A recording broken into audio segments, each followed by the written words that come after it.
Geno. Please wait for the microphone. We're asking a question.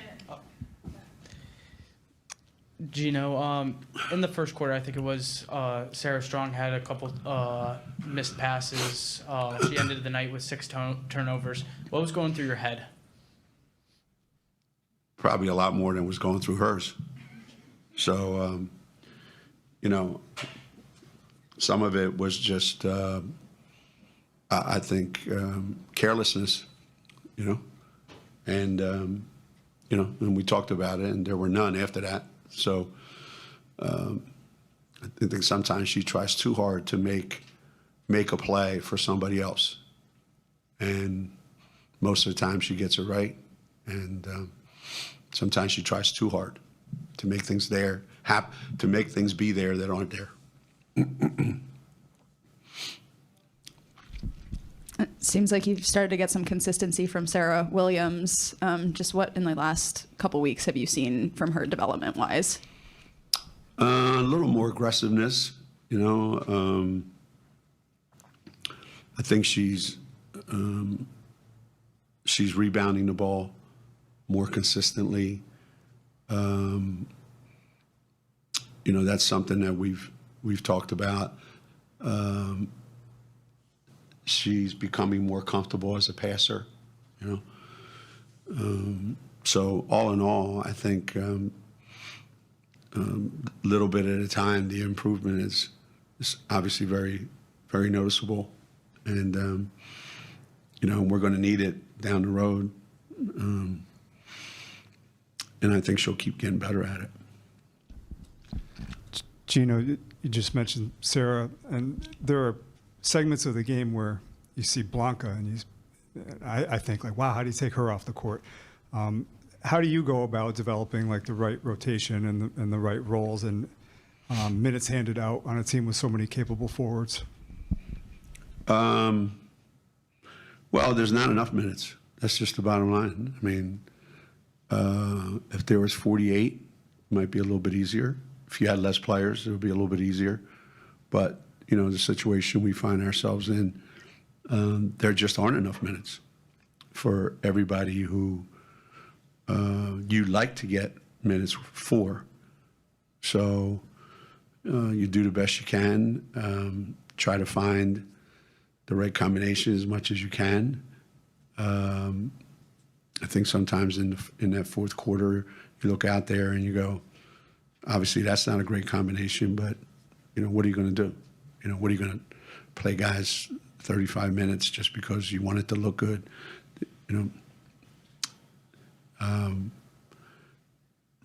As far as Blanca's concerned, yeah,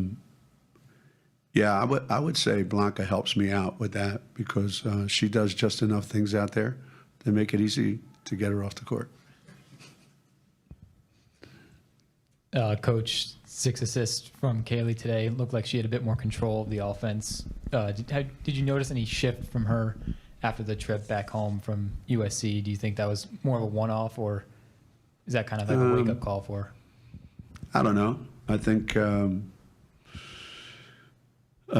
it's probably natural that the emotions of going back and playing against people that were your teammates at one time and playing in a place where you played at your home games and probably some great memories there.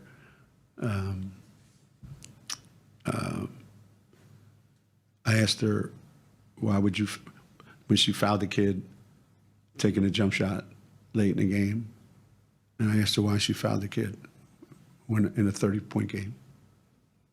She said, I didn't want her to score. Well, you didn't want her to score that way. You wanted her to score making free throws. So we're trying to teach her scoring is scoring. And USC is a really good school, too. You would think she would know better. She must have not gone to class a lot there. Before she came out, Curl looked really comfortable out there. Just do you feel like she's starting to get a bit more of a consistent rhythm on the court? For bits and pieces of time, then she had to take herself out. Maybe that was too many minutes, in a row. But, yeah, she's putting a lot of pressure on herself to try to get back to where she was. And then she'll have flashes where she looks really, really good. And then she'll be less than what she wants to be and gets frustrated and tries really hard. So I'm glad some things worked really well for her today. She looked like somewhat of her old self. It's just being able to adjust to the new you, That was part of the conversation we had. Geno, 10 straight games with 20 assists. Just your thoughts on a lot of new guys on your roster. Have they meshed quicker than you thought they would as far as looking for each other at the right times? That's probably a part of it. There's a truism that if you have a couple really good passers on your team, it becomes contagious and people become better passers just being around people that are good passers. We've been averaging 12 turnovers a game.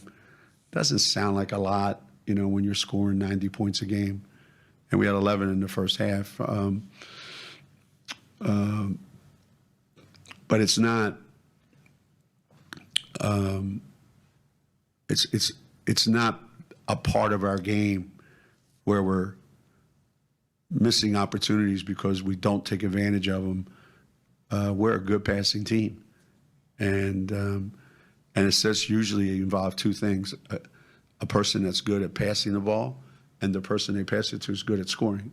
So we happen to have both of those things right now. How many assists do we have? 24. Yeah, I think if you were to go back 30 years and you would look at it, those assist totals, they would probably look like that every year, every game.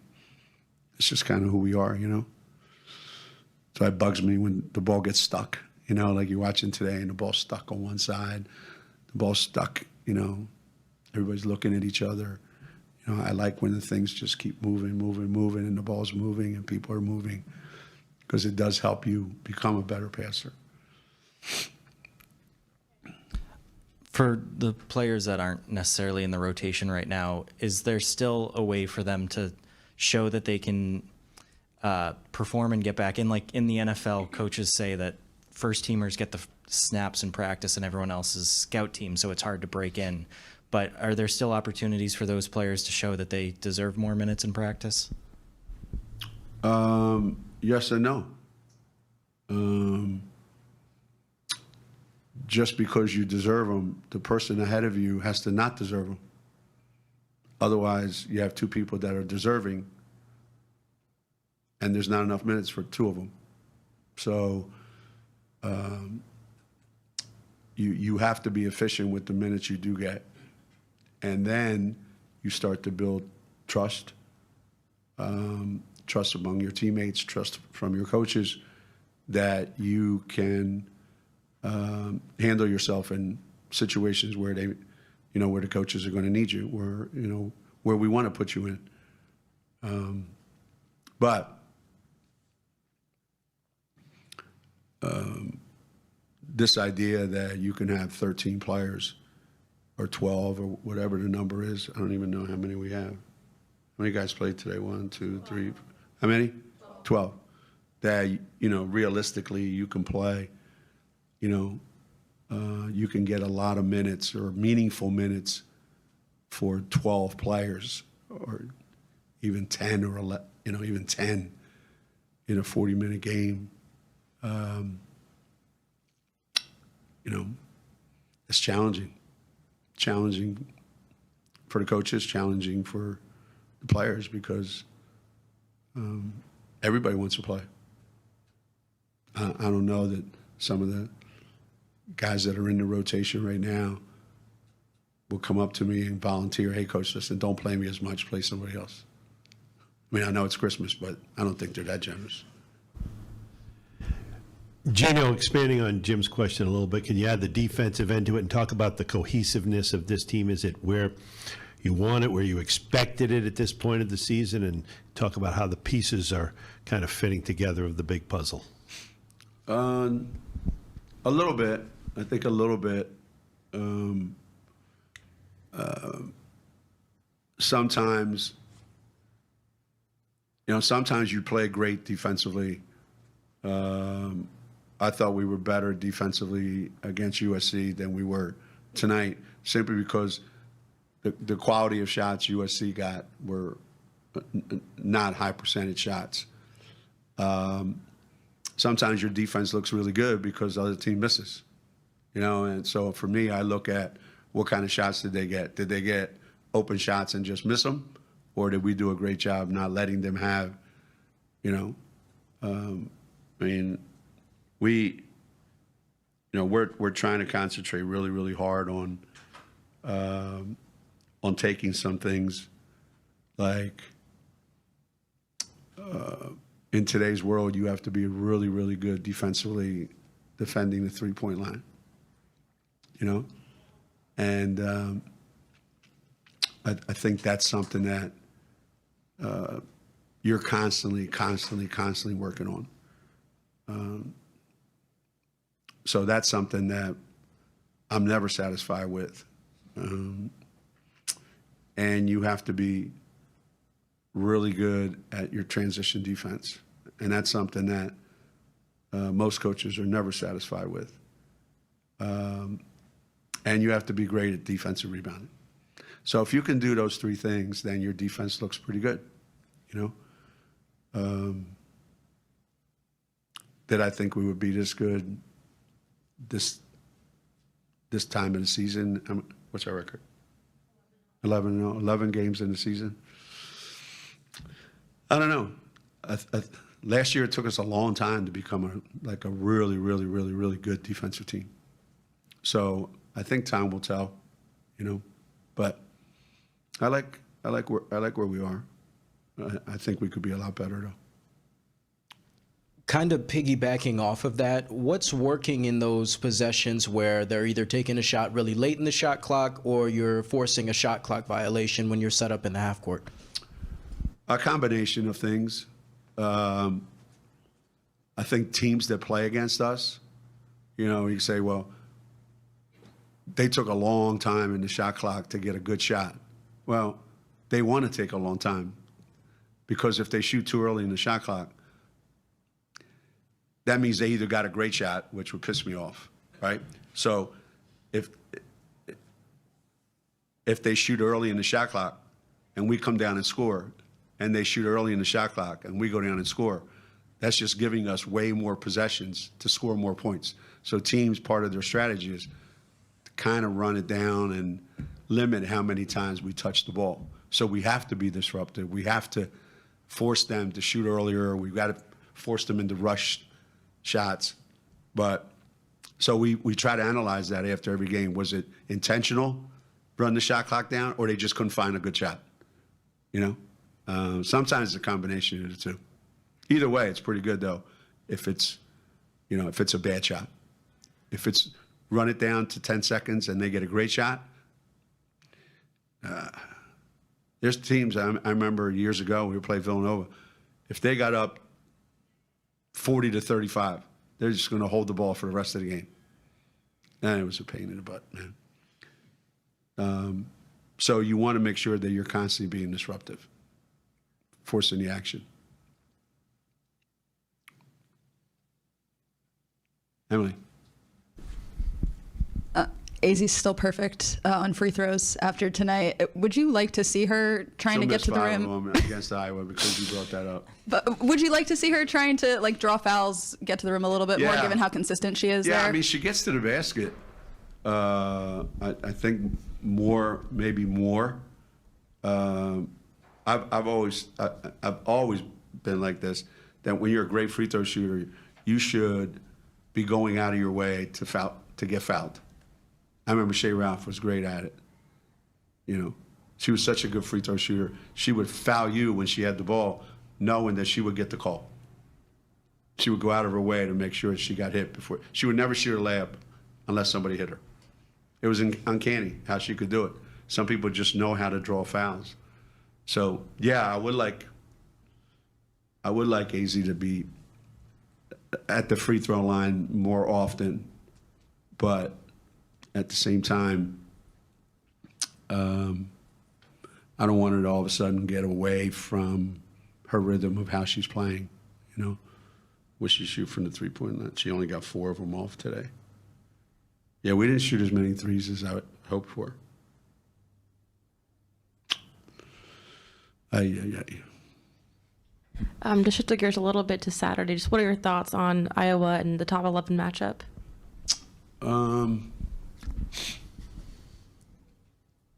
They're really good.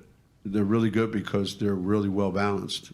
You know, their post players are really good. You know, they're smart. They're tough. They they finish around the basket. They make like 8 or 9 threes a game. So it's a good team that can do both of those. I mean, 2 things really well. They can score with their bigs in the lane, and their transition offense is really, really, really good.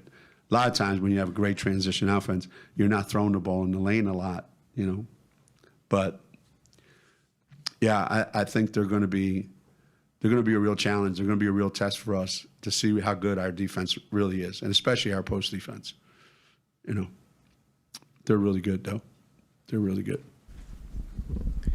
Geno, there was a time where your team was mostly regional, and we're heading to Christmas. How's the dynamic different now that you have kids from multiple countries, and do they just kind of stay stateside with teammates? And how do you think that might help the team even come closer if that's what they do? It varies. It varies. Depends how much time we have, you know. But everybody likes to be home for Christmas. Thanksgiving, you know, they just jump in a car with somebody that lives in the area or stay local, you know. But, you know, when Christmas time comes around, I think everybody likes to be home, so they do whatever they can to get home. Sometimes you just can't, but we try really, really hard to make sure that we do everything we can to give them an opportunity to get home. This year it's not that bad, you know. At 20, we played the 20th, right? 21, 22, 23, 24. So hopefully the airlines will cooperate. There won't be a lot of delays, and they'll be able to get to where they're going. But yeah, everybody wants to be home for Christmas, for sure. The only one I remember is Feta never went home for Christmas, you know. So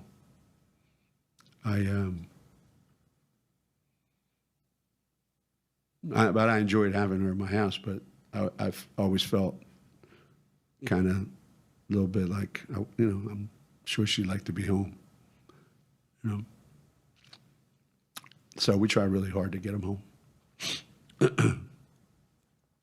All good? Thanks, guys.